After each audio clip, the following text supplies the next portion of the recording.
Bapak Ibu, hadirin yang kami hormati.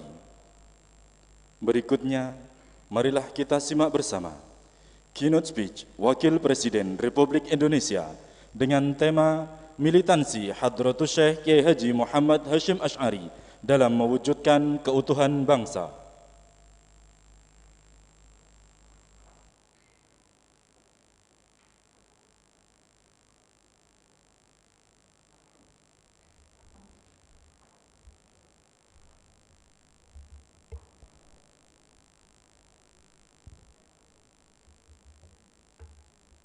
Wabarakatuh.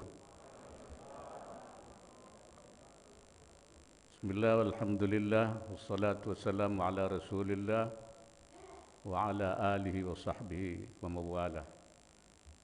Subhanaka la ilma lana illa ma 'allamtana innaka antal alimul hakim.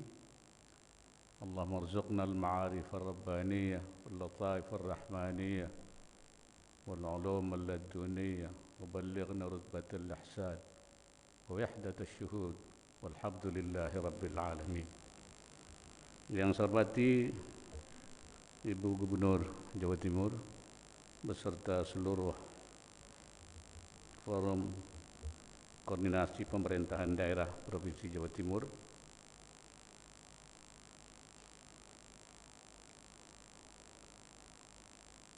Sahibul Ma'had, pengasuh Pesantren Tebu Ireng, Al-Mukarram Kiai Haji Abdul Hakim Mahfudz,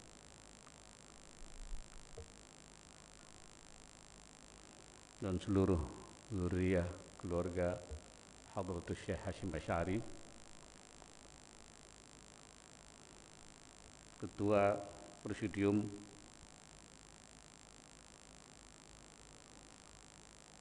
Nasional beserta seluruh keluarga besar alumni Ikatan Keluarga Pesantren Tebu Ireng, hadirin sekalian. Saya hari ini sangat berbahagia sekali, bersyukur pada Allah Subhanahu wa taala bisa hadir pada halal bihalal dan temu alumni nasional Pesantren Tebu Ireng dalam rangka seminar nasional yang mengangkat tentang aktualisasi pemikiran Ahlussunnah wal Jamaah Hadratus Syekh Kiai Hashim Asy'ari. Dan saya sebagai salah seorang alumni Tebu Ireng, saya menjadi teringat kembali waktu saya mesantren di sini. Saya di sini itu, saya ingat betul, saya pernah di dekat masjid itu saya. Di Pondok A namanya itu. Saya pindah ke Pondok C, kemudian saya pindah di Pondok O ini. Jadi saya muter-muter di pesantren ini dulu. Sangat menyenangkan dan banyak sekali tentu nostalgia masa-masa ketika saya berada di pesantren, dan ini menjadi kenangan saya yang tidak pernah hilang. Ya. Hadratus Syekh sebagai seorang pemikir besar, sebagai seorang alim allama, sebagai seorang syaikhul masyayikh, sebagai seorang yang sultanul awliya, sultanul ulama, selain memberikan inspirasi, memberikan juga qudwah hasanah, juga memberkahi. Menurut saya memberi berkah. Saya kira semua santri-santri itu ada berkahnya yang mesantren di sini. Yang paling besar berkahnya itu cucunya sendiri, Gus Dur. Jadi presiden. Dan saya juga. Saya dapat jadi wakil presiden. Padahal saya ini bukan santri terbaik Tebu Ireng, bukan. Banyak yang lebih baik dari saya, lebih pintar, lebih alim. Cuman saya mungkin kebagian berkahnya. Dan saya harap juga nanti mudah-mudahan santri Tubireng akan ada yang dapat berkahnya menjadi pimpinan nasional, presiden atau wakil presiden yang akan datang. Ketika saya terpilih menjadi Rais Am, pengurus besar, saya juga merasa bahwa saya bukan orang yang pantas duduk di situ. Saya bukan yang terbaik. Saya bilang Rais Am PBNU itu bukan sekedar lembaga struktural, bukan struktur kepengurusan semata-mata, tapi adalah maqam. Yang duduk di situ itu harus sahibul maqam. Dan saya bukan sahibul maqam, bukan juga aqrab ilal maqam. Karena itu ketika saya dipaksa jadi Rais Am, saya bilang saya hanya Rais Am daruri saja. Dan saya juga dapat berkahnya menjadi Ketua Umum Majelis Ulama. Saya juga bukan yang terbaik untuk memimpin ulama seluruh Indonesia. Ini saya bilang ini berkah Hadratus Syekh Hashim Asy'ari. Beliau sendiri memang tidak ada bandingannya. Beliaulah Raisul Akbar pertama dan terakhir di Nahdlatul Ulama. Jadi beliau jadi Raisul Akbar pertama, tapi yang terakhir. Karena sesudah beliau tidak ada lagi yang dianggap pantas, karena itu lembaga Raisul Akbar dihapus dari pengurus besar Nahdlatul Ulama dan diganti dengan lembaga Rais Am. Artinya memang beliau memiliki khususiyah, keistimewaan yang tidak dimiliki oleh orang lain menurut pandangan para ulama. Hadratus Syekh Hashim Asy'ari seperti kita kenal memang memperjuangkan Ahlus Sunnah wal Jamaah sejak dari pesantren, mendidik banyak ulama yang dan beliau juga bukan hanya sampai di situ, tapi meneruskan dengan membangun organisasi yang didasarkan pada Ahlus Sunnah wal Jamaah. Saya pikir ini merupakan upaya untuk menjaga umat, himayatul umat anil afkar al-munharifah, menjaga umat dari cara berfikir yang menyimpang. Karena Ahlus Sunnah wal Jamaah itu aqidatan, dia berarti aqidah, amaliyatan, dia juga amaliyah, tapi juga fikratan, adalah cara berfikir. Dan ini yang dibangun oleh beliau. Beliau seorang yang luar biasa, tapi beliau merasa bahwa untuk memperjuangkan itu tidak cukup sendirian. Tidak bisa hanya dilakukan sendiri dengan kehebatan beliau, kealiman beliau. Tapi beliau mengajak teman-temannya para ulama untuk bersama-sama membangun satu lembaga organisasi yang memperjuangkan, menjaga paham Ahlus Sunnah wal Jamaah sampai dan menjadi organisasi yang terbesar, bukan saja di Indonesia, menjadi organisasi yang terbesar di seluruh dunia. Saya kira tidak mudah. Banyak organisasi didirikan, umurnya tidak panjang, tidak lama, terus wabillahi taufiq wal hidayah. Ada juga yang agak lama tapi terkena stunting, artinya enggak gede-gede, kecil terus, bahkan kecil pecah banyak. Karena itu kita harapkan yang diwariskan oleh Hadratus Syekh ini benar-benar menjadi sesuatu yang terus akan menjaga akidah ummah, menebarkan toleransi, menebarkan keutuhan bangsa. Belum lama ini saya didatangi oleh utusan dari Majelis Hukama'il Muslimin, yaitu satu forum organisasi cendekiawan muslim seluruh dunia yang berpusat di Abu Dhabi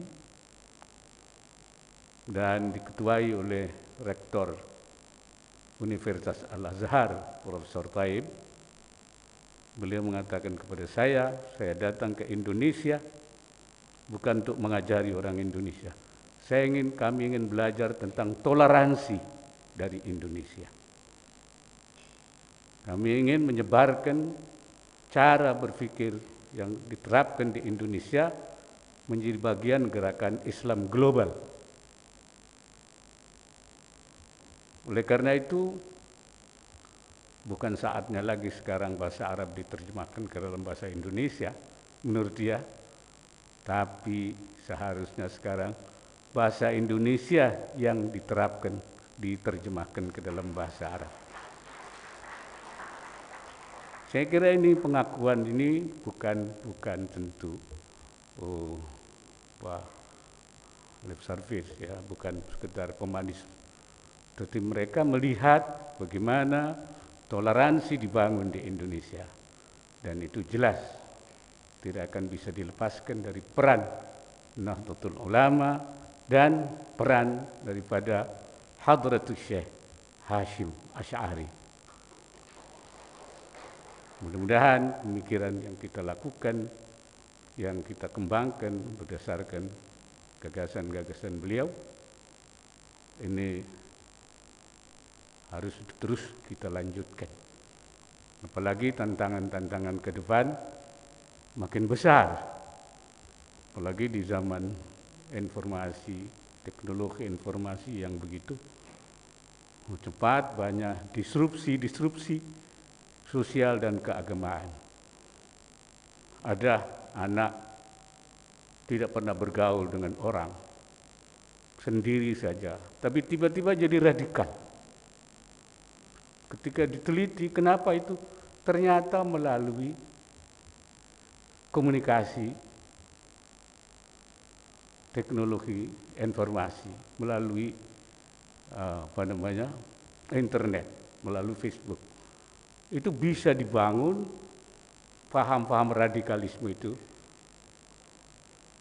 Karena itu belum lagi bahaya-bahaya lain, bahaya-bahaya disinformasi, ya, kemudian juga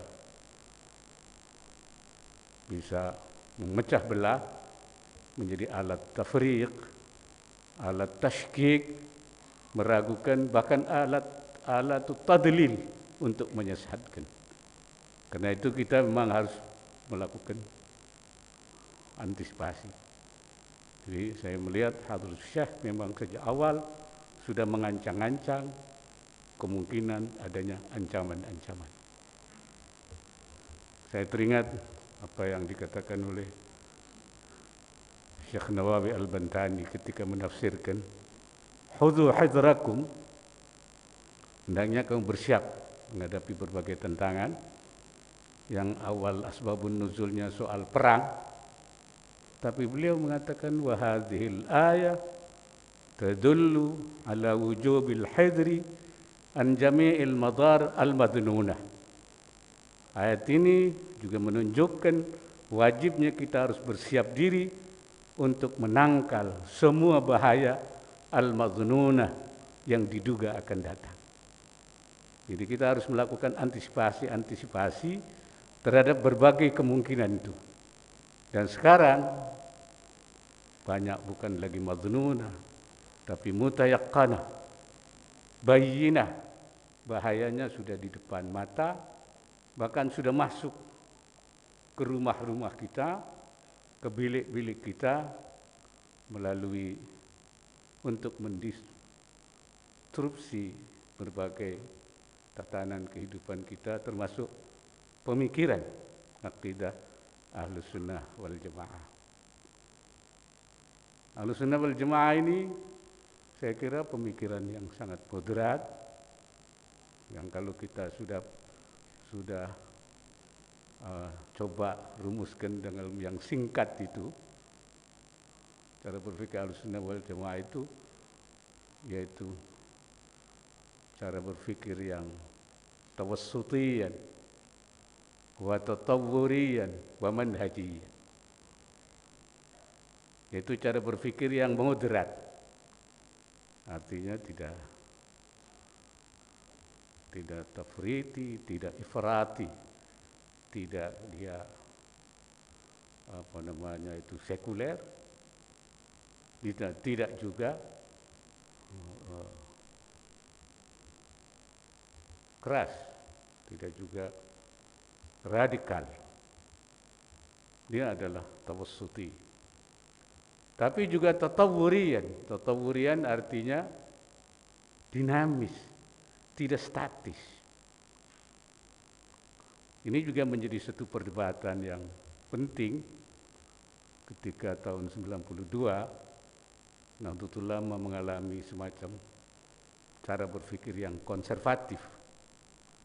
Sehingga kalau tidak ada qaul, itu tidak mau mengambil langkah.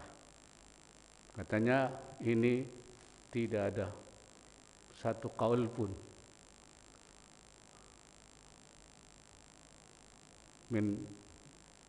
minas salaf. Karena itu mereka banyak tawakuf. Padahal banyak masail jadidah, masalah-masalah baru, bahkan al-masail mustajaddah, masalah-masalah yang terbarukan. Sehingga perlu adanya cara berpikir yang dinamis,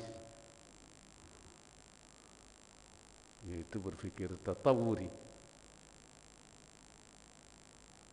Dan itu sebenarnya sudah ada apa yang seperti dikatakan oleh Imam Al-Qarafi, kita memang tidak boleh statis. Al-jumud 'ala al-manqulat abadan dalalun fid din wa jahlun bi maqasidi ulama muslimin was salafil madhi. Berpikir kita statis terhadap nas-nas saja itu suatu kebodohan dalam agama. Jadi harus terus dinamis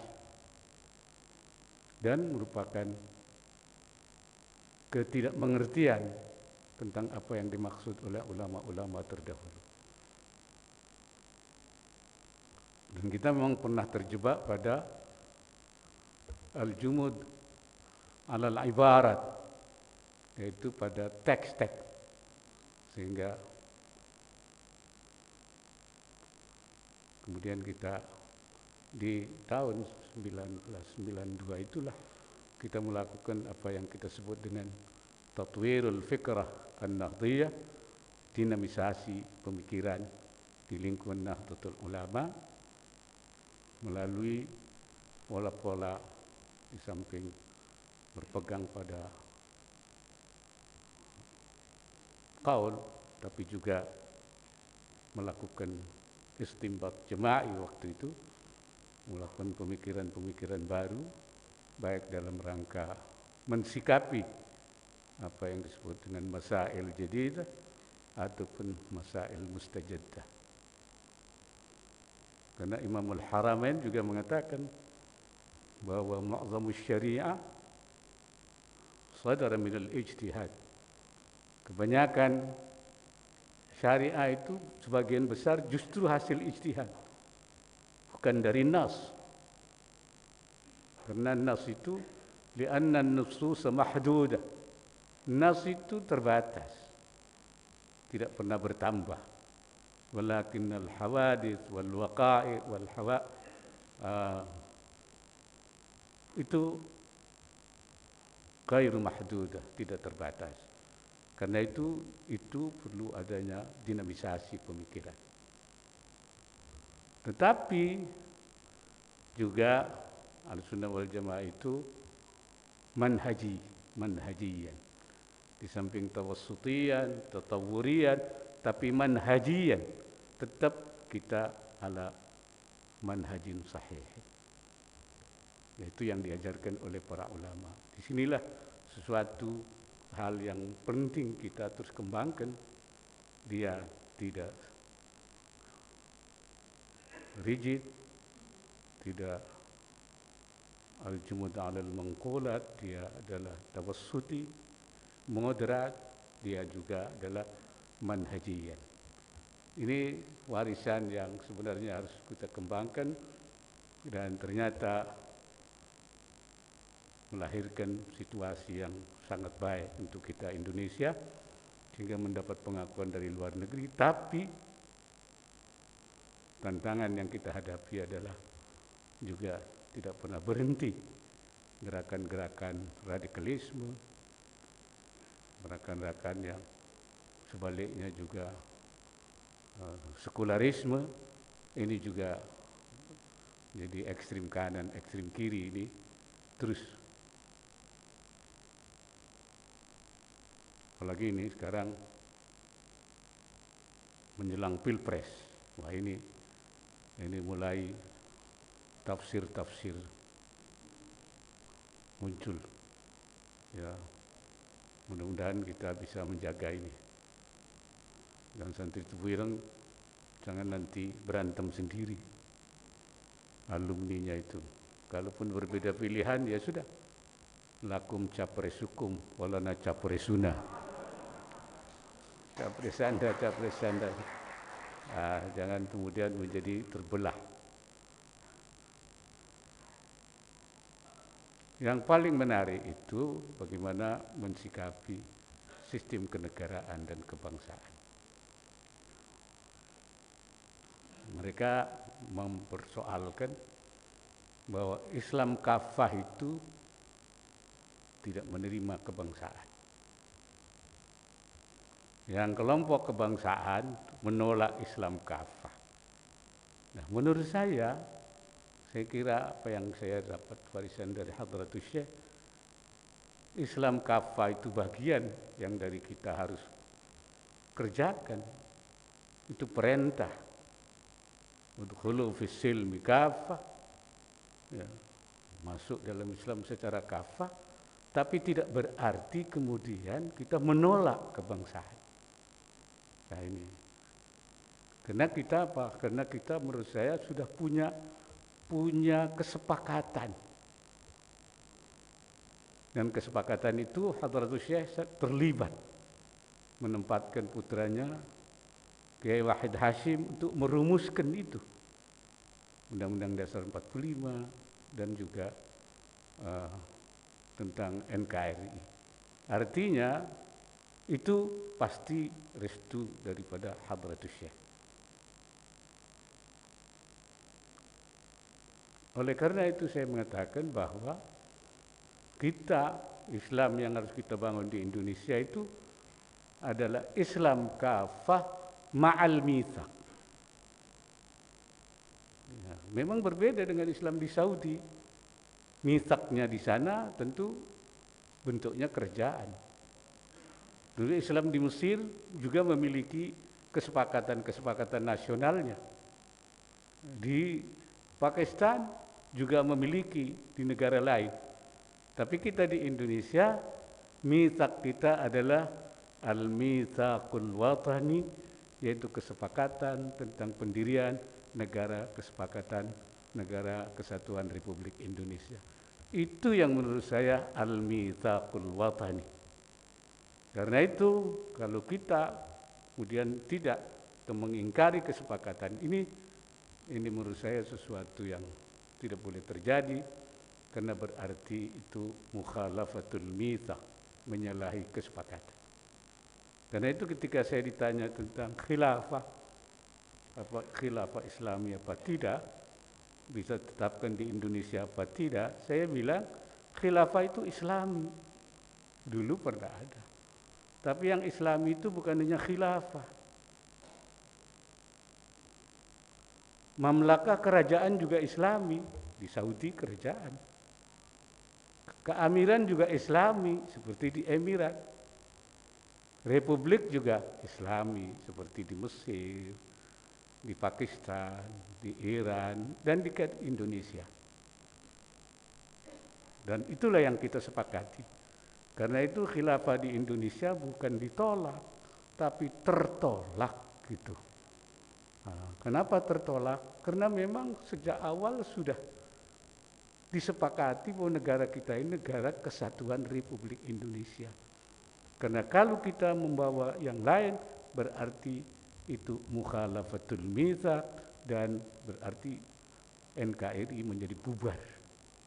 Ini saya kira cara berpikir kita bukan karena tidak Islami, tapi karena mukhalafatul mitsaq, menyalahi kesepakatan. Bukan ditolak, tapi tertolak otomatis itu. Ini saya kira jelas semuanya, menurut saya sudah jelas sekali. Nah, oleh karena itu, seperti dikatakan oleh pimpinan pesantren Tebu Ireng bahwa tantangan ke depan banyak, ya. Dan kita harus bersiap. Dan santri Tebu Ireng harus bersiap jadi apa saja. Karena ternyata santri itu bisa jadi apa saja. Bisa jadi kiai, jadi akademisi, profesor, bisa jadi menteri, bisa jadi presiden, bisa jadi wakil presiden. Artinya, tapi seperti Hadratus Syekh mengatakan, tetap kita niatnya jangan sampai berubah. Saya baca di beliau mengatakan wa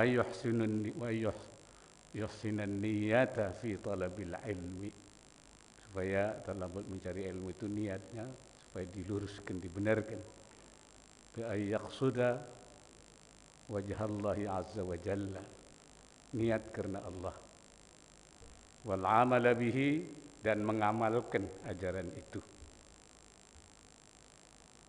wa ihya asy-syari'ah, dan menghidupkan syariah, wa tanwir qalbihi, kata Syekh Hashim Asy'ari Hadratus Syekh, dan memberi sinar hatinya, wa tahliyata batinihi, dan menghiasi batinnya, wa taqarrub ilallah, dan mendekatkan kepada Allah. Itu niatnya. Wala yaqsudu bihi al-aghrad ad-dunyawiyah, jangan sampai punya tujuan duniawi, min tahsilil riyasah, untuk memperoleh kepemimpinan, ingin jadi pemimpin, wal jah, kedudukan, wal mal, harta, wa mubahatil aqran, menjadi kebanggaan supaya bangga di tengah teman-temannya. Kemudian juga kata beliau, wa ta'ziman nasi lahu, ingin dibesarkan oleh manusia, wa nahwu, dan sebangsanya. Itu pesan beliau. Tapi kalau kita dapat, niat kita ikhlas, itu namanya jaza. Jaza itu balasan. Balasan itu ada yang namanya, kalau menurut Imam Ibnu Athaillah, ada yang thamrah ajilah, ada yang ajran ajilan. Thamrah ajilah itu buah yang sekarang kita bisa terima. Jadi ini, jadi itu, memperoleh ini, memperoleh itu. Itu thamrah ajilah. Dan yang pasti adalah ajran ajilan, pahala. Sesuai dengan apa yang difirmankan oleh Allah, man amila salihan min dzakarin aw untha wa huwa mu'minun falanuhyiyannahu hayatan thayyibah wa lanajziyannahum bi ahsana ma kanu wa lanajziyannahum ajrahum bi ahsani ma kanu ya'malun. Dan siapa orang mukmin yang beramal saleh, dia beriman, laki maupun perempuan, falanuhyiyannahu hayatan thayyibah, saya akan berikan hayatan thayyibah, Nah, itu yang kata Imam Ibn Athaillah, hayatan thayyibah itu samrah. Samrah ajilah, buah. Ada samrahnya itu. Baik bersifat kejiwaan maupun bersifat madian, harta atau dan sebagainya, kedudukan, itu samrah ajilah. Dan nanti akan ajrahu, akan diberikan pahalanya lebih baik di ahsana makanu ya'malun. Jadi saya kira itu, kita memang tentu niat kita tetap baik, niat kita tetap wajhillahil karim, dan kita berjuang terus, dan insya Allah Allah akan kasih samrah ajilah dan juga ajaran ajilan. Barangkali itu yang dapat saya sampaikan dalam kesempatan yang berbahagia ini. Saya menganggap pertemuan ini pertemuan silaturahim yang saya kira kita perlu pupuk, kita jaga supaya para kader-kader yang dididik di tempat ini bisa mewarisi semangat dan cara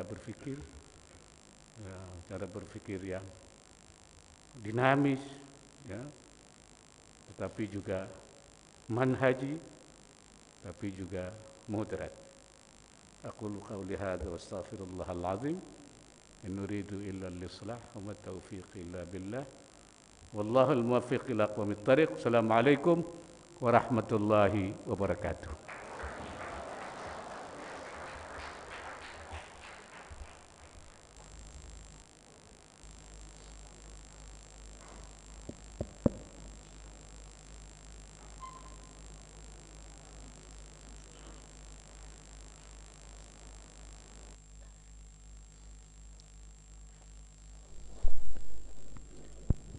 Hadirin yang kami hormati, demikian tadi adalah keynote speech Wakil Presiden Republik Indonesia.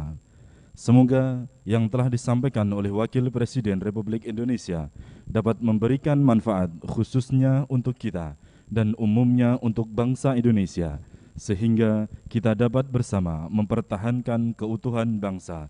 Amin, amin, ya Rabbal Alamin. Kami ucapkan terima kasih kepada Wakil Presiden Republik Indonesia yang telah berkenan hadir pada hari ini. Selanjutnya, Wakil Presiden Republik Indonesia berkenan meninggalkan tempat acara.